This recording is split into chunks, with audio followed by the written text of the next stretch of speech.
എന്ത് തെറ്റ് ചെയ്താലും ഞാൻ അയാൾക്ക് ക്ഷമിച്ചു കൊടുക്കും. ഒരുപാട് പ്രാവശ്യം ഞാൻ അയാൾക്ക് ക്ഷമിച്ചു കൊടുത്തിട്ടുമുണ്ട്. എന്നിട്ടും അയാൾക്ക് ഒരു മാറ്റവും ഇല്ല. ഇന്നും അതേ സ്വഭാവമാണ്. എന്താ ചെയ്യുക, അയാളൊരു തെറ്റുകാരനാണ് എന്ന് ചിന്തിക്കുന്ന ആളുകളാണ് നമ്മളിൽ പലരും. പക്ഷെ ഇത് അയാളുടെ മാത്രം മിസ്റ്റേക്ക് അല്ല, നിങ്ങളുടെയും കൂടെ തെറ്റാണ്.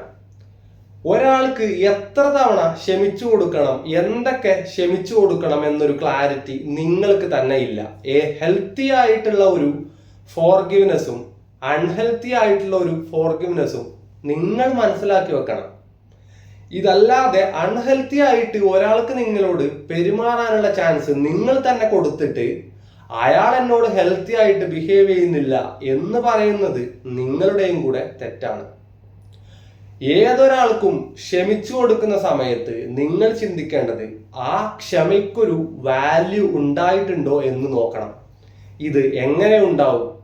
നിങ്ങൾ ക്ഷമിച്ചു കൊടുത്തിട്ടുള്ള ആ ഒരു തെറ്റ് തിരുത്താനോ ആ ഒരു തെറ്റ് ആവർത്തിക്കാതിരിക്കാനോ അയാൾ ശ്രമിക്കുന്നുണ്ടോ എന്ന് നിങ്ങൾ ഒബ്സർവ് ചെയ്യണം. ശ്രമിക്കുന്നില്ല എന്നുണ്ടെങ്കിൽ അതൊരു മിസ്റ്റേക്ക് അല്ല, അത് അയാളുടെ ഹാബിറ്റാണ്, അയാളുടെ ക്യാരക്ടറിൽ അത് ഉള്ളതാണ് എന്നുള്ളത് നിങ്ങൾ മനസ്സിലാക്കണം. പകരം അയാൾ ഒരു തെറ്റുകാരനാണെന്ന് റിപ്പീറ്റ് ചെയ്ത് പറഞ്ഞത് കൊണ്ട് അയാൾ ഒരിക്കലും മാറില്ല.